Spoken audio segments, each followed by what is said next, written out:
This is something that happened when I was a kid, and it was one of the scariest experiences of my entire life. It all happened on a summer night when I was about 13. I lived near the city, in a highly populated neighborhood. I was used to walking around and going to local parks to hang out with friends and stuff. Back then, my best friend was probably a kid named Daniel, who lived a few blocks away from me. We would hang out all the time, sometimes at each other's houses, or playing basketball at local parks. This was over 10 years ago now, but each summer, there's a local carnival in the city. It's pretty standard with all the carnival games and other attractions. Many people go to it from my city, and even from the neighboring ones. Where we lived, we could walk there, but it would probably take about 20 minutes to get there. So one day, Daniel and I planned to go to the carnival after school. Our parents both trusted us to go by ourselves, because we were teenagers now, and it didn't seem like that big of a deal. So after school on that day, which was a Friday, Daniel and I walked to the carnival. It took maybe 30 minutes to get there from school because it was a little out of the way to go home, but it wouldn't be as long to get back to our houses. There was a lot to do at the carnival, and Daniel and I spent hours having fun looking at all the attractions. Soon, it got to be nighttime. We went to the carnival games that they had there and played just about every single one. We were really competitive and trying to win the cool prizes, like the giant stuffed animals or the sports jerseys. Our parents had given us some money to spend on food and tickets for games and stuff. It was when we had just finished playing one of the games that this guy approached us. The man had grayish hair and a mustache, and he asked us how we were doing. It just seemed odd that he was randomly talking to us. Then he asked us if we needed more tickets. The guy said he could get us some if we wanted. But at that time, we didn't need any tickets, and I think we both found the guy to be kind of weird. We told him, no thanks, and then he left us alone and walked away. We didn't see the man for a while after that. Daniel and I played a bunch more games for maybe another hour or so. Then we saw the guy again. He approached us this time too and asked us how much longer we were staying. We just kind of said, I don't know. The guy then asked us where we were going after, and we said, home. Then we just kind of walked away from the guy. He definitely came across as really strange. After getting away from him and losing him in the crowd of people, Daniel and I talked briefly about the guy. We both agreed that he seemed strange, but overall, we just had a laugh about it. Soon after, Daniel and I headed home. We could walk the majority of the distance together, and then, in the final 5 minutes or so, he would go one way, and I would go the other. We left the carnival and first walked on the sidewalk. The night got darker as we moved away from the lights, and things got quieter. We were now going farther away from the people. About 5 minutes into the walk home, we both heard footsteps behind us. Instinctively, I looked back, and the same guy was walking a ways down the sidewalk. I couldn't tell if he was following us or not, but it was suspicious. I told Daniel about it, and he suggested that we speed up. We both started walking a little faster on the way home. Soon, we had to turn and take another sidewalk. As we did, things got even darker and quieter. The worst part is that soon, we saw the man make the same turn. We continued to hear him walking a ways behind us. Now, it was just us and the guy walking. Nobody else was even in sight. We kept going down the road on the way back to our houses. After several more minutes went by, we decided to check behind us again. The man was even closer than before. I was sure that I saw him looking at me as I looked back at him. Daniel and I were convinced that the guy was following us. We decided to figure out what we should do in this situation. The guy was still a ways back, but getting closer. We quietly talked about our possible options. Soon, we approached where Daniel and I would split up. He would go to his place, and I would go to mine. We decided to just run home in separate directions. The guy couldn't chase both of us, and probably wouldn't run if we did. That would be really weird. So Daniel took off and started jogging to his place. He went to the left, and I went to the right to head for mine, and I also started jogging. But to my horror, the man started jogging after me. It looked like Daniel had gotten off, but I would have to lose the man. I looked over my shoulder, and the man was now almost sprinting. I tried to speed up and run faster, but the man was keeping up with me for the most part. I then took a hard left and jumped a fence into one of my neighbor's yards. We were pretty close to my house now. It was only a couple of minutes away. After I got into my neighbor's yard, I ran around to the back and then through their backyard. I was desperate and didn't care if any of my neighbors saw me. In fact, I hoped that they would, but nobody seemed to be outside at that hour. I went out of their backyard and into the street behind it. I actually heard the man going into the neighbor's yard, and I couldn't believe it. I ran like crazy down the street and into another neighbor's backyard. Now I could no longer see the man when I got in there, and I was a little bit farther ahead than I had been before. I got back to the street and then sprinted for my house. By the time I got there, I was out of breath and used my house key to get inside. After getting inside, my mom saw how out of breath I was, and I told her what had happened. She then called the police. I looked out the front window to the street, but I didn't see the guy. I'm not sure if he figured out which house was mine or not. After a while, the police got there, and they spoke with me and my parents. They searched the neighborhood but didn't find the man. He must have gotten out of there after he lost me. The police also went to Daniel's house to talk with him and his parents too. There was a thought that maybe the man would head over there, but he didn't. After this situation, I was afraid to go anywhere by myself. For a while, I had walked to and from school every single day, but after the incident, my parents drove me to school and picked me up afterward. Luckily, nothing like this happened again, and I haven't seen the man since. I went to a carnival with my friend a couple of years ago, about 5 years ago, to be exact. It was a local carnival that I went to every year, held towards the end of summer. A lot of people from the area would go, so it was always pretty crowded. That year, we went later in the day, but it wasn't nighttime yet. We had been there for a while, and it was really busy. There were a bunch of carnival games, and my friend and I decided to try some of them. There was this one game in particular where you had to get fake rubber frogs into floating lily pads in a pool. The way you get them in is by hitting a hammer on a slanted board, which flings the frog towards the water. I had never seen or played a game like this before. I hope I explained it well enough. Being my first time playing the game, I was excited to give it a try, though my first attempt did not go according to plan at all. The game was set up so that people could stand on all four sides of the pool, which was in the middle. There was a counter all around where you could launch the frogs from. I struck my board with the hammer, which sent my frog flying, but it went way farther than I thought it would. It also didn't go in the right direction. The frog flew over the pool entirely and toward the people playing the game on the other side. A woman had a drink, what looked like a beer, sitting on top of the counter. The frog I launched hit her beer directly, knocking it over and spilling everything. Some of it even spilled onto the woman herself. Instantly, I felt terrible. I hadn't meant for the frog to go that far. I left my place and made my way through the crowd to apologize and offered to buy her a new drink. My friend thought it was really funny and was laughing. Luckily for me, the place was so crowded and so many people were playing the game at once that not many others seemed to notice. That would have been really embarrassing if everybody had seen it. As I was getting closer to where the woman was, a man stopped me. I guessed he was the woman's boyfriend or husband. He was a big guy, had a handlebar mustache and ponytail, and he got right up in my face. He started cursing at me, asking what I was trying to do. I understood him being angry, and I apologized, telling him I didn't mean to do it.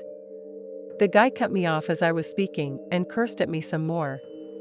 I saw the woman standing behind him, and she tapped him on the arm and told him it would be okay. I offered to buy them another beer, and the guy said that I owed them a lot more than a beer and that it had spilled all over the woman. He seemed a little too angry for the situation, and he also seemed to possibly be drunk. His words were slurred as he yelled profanities at me. I really just wanted to talk to the woman directly. She seemed not nearly as mad as the guy was. I didn't want to deal with him anymore, so I took out my wallet, got a $20 bill, and tried to hand it to the woman. But the man grabbed it and then called me a few more names. I just turned and walked away. It was an honest accident. It's not like I purposely tried hitting the frog as far as it could go. I just wanted to get away from the guy, and I felt like I did all I could to resolve the situation. As I walked away, I heard the guy say to me, "Where do you think you're going?" But at that point, I ignored him and blended in with the crowd to get back to my friend. When I reached my friend, he was laughing and thought it was really funny that I got chewed out by the guy. Now that it was over and I didn't feel guilty about it anymore, I laughed a little too. Looking back on it, it actually was pretty funny. Unfortunately, it didn't end there. Just about 5 minutes later, my friend and I were still walking away, trying to get as far out of that area as we could, when I heard somebody yelling behind me. It was the man, and he was back. He was walking quickly in my direction, telling me to get back over and apologize. Clearly, the guy had either really lost his temper or was drunk out of his mind because I already had apologized. I tried to ignore him, but he soon reached me and grabbed my shoulder. This made me angry, and I told the guy not to touch me. I also told him I already apologized. A police officer happened to be walking by, luckily, and heard the yelling. He then got between us and asked what the problem was. Obviously, the drunk guy gave him his version of events. We both explained our sides, and the woman, who had now caught up to the guy, told him to calm down again. After the police officer talked to all of us, he said that everybody should calm down and we should all just leave each other alone. We left and walked in the opposite direction as the officer made sure that the man didn't follow us. The guy seemed to be a little bit calmer now, and I guess he was going to go in a different direction. My friend and I weren't planning on staying there much longer anyway. We walked around on the opposite side for a little while. There were so many people there that I was sure we would never see the guy again. About an hour later, we hadn't seen him at all, and we were leaving to go home. As we approached the exit gates, I spotted the man. He was walking about 100 feet away or so. It was pretty far, but just after I spotted him, he saw me. I saw his face turn to anger, and he started heading in my direction. My friend saw him too, and we both just started sprinting as fast as we could toward the exit. There was no way this man was going to be able to catch us. We did kind of have to run past him a little bit, though, to get to the exit. He got within maybe 50 feet of us, but we were able to leave, and we ran all the way to my car. After getting out of there, we never saw the man again. I still can't believe just how angry he got from that little incident. I think it was a mix of him being drunk and probably having anger problems. Since then, I haven't played that frog game again. Last year, I went to my state fair with a friend of mine named Natalie. We both lived sort of close to the fairgrounds, but on opposite sides. One busy Saturday morning, we both went there and met up in the middle of it. It was packed with people, and there were hundreds of things to do. But only about an hour in, strange things started happening. We were over by some of the Carnival games when I saw that I had a new text message on my phone. The first message said, "Hey, you're beautiful." I had no idea who this was, because I didn't recognize the number. All of my contacts were already saved on my phone, and I had everyone's name listed. I asked who was texting me, but whoever it was did not tell me. Instead, they said that we should meet up. I ignored the second text, because I just found it weird. I didn't look at my phone for probably another 30 minutes, but when I did, I had about 5 more text messages. One of them said, "I just saw you." Another said, "Come back," and then they started saying, "Answer me," with a bunch of exclamation points. Now, I was suddenly a little bit worried. This wasn't just some random number or person, it was possibly somebody else who was here. That's when I showed the texts to Natalie. We both thought it was really strange, but didn't have any idea who it could be. I texted them, asking who it was, and they replied almost instantly, saying that I would find out soon enough. This made me really nervous. Still, what were the odds that the person was actually here? I felt like it was a good chance it was just a prank, and I decided to try to ignore it. If I got any more texts, I would block the number. For the next few hours, I stayed off my phone, but when I looked at it again, sure enough, there were more texts from the person. I barely even looked at them and just blocked the number. I didn't want to let them ruin my time, although I did wonder if it was somebody else there with us. But there were literally thousands of people there, so who could really know? Natalie and I spent probably another hour or two there before leaving. The sun had now set, and we said bye to each other and headed our separate ways. Natalie was parked on the north side of the fair, and I was parked south of it. Things were still extremely busy inside, with just about as many people as before. I walked through, left, crossed the street, and then entered the parking lot where my car was. The parking lot was very large. It was a grass area made into a parking lot, and there were hundreds of cars there. I walked a ways through it to my vehicle, which only took a few minutes. The parking lot was mostly quiet, and it was even darker over there. I found my car and got inside, but before leaving, I looked up directions back to my place on my phone. I knew the general way back, but not the exact route. After I finished putting the directions in, I looked up, and there was somebody staring in my driver's window right next to me. It was some creepy-looking guy that I had never seen before. We made eye contact, and then he tried opening my driver's door, which was locked. My car was running, and I started to put it into reverse to drive away. The man then ran around to the back of my car, and I was only able to back up about a foot before he blocked the rear of my car. I had to stop, and now I was stuck. There were cars in front of me and on both sides. The guy then leaned over and banged on the rear window a few times. This had to be the person who was texting me all day. He wasn't leaving, and I yelled at him to go away. The guy just stood there, holding on to the back of my car and blocking me in. I decided then to call the police, and I dialed 911. I knew there were police in the area because of the fair, and I hoped they would get there really fast. As I spoke with the 911 operator, the man stayed where he was. After I was told that the police would be there shortly, I waited. I really wanted to just leave, but I couldn't. I didn't feel safe at all with the man there, and I was afraid that he would try to break my window or something. I considered getting out of my car and running back to where the fair was. It would be a big risk, though. After waiting for the police for probably 5 minutes, which felt much longer, I decided that I was going to make a run for it. The man was still there, and I opened up my car to run, but as soon as my door opened, I saw the man charging at me. I quickly closed the door again and locked it. He reached my window just after my door shut. The guy then desperately tried opening my door, but it wouldn't open because it was locked. He then banged on my window a few times, and I started to reverse the car again, but this caused him to run back over and get into his spot behind my car, blocking me in again. Just about a minute later, though, suddenly there were flashing lights behind me. A police car had shown up, and the man briefly tried to flee. However, he was quickly caught by an officer. I was shaken up from the incident, but unharmed. The man did turn out to be the one who had been texting me all day. I told officers the entire story, and they found out that he had gotten my number at the fair. I guess he had watched me sign up to win a car, and I had put my phone number into a raffle. He must have gone over and taken the paper with my number on it out of the basket I put it in.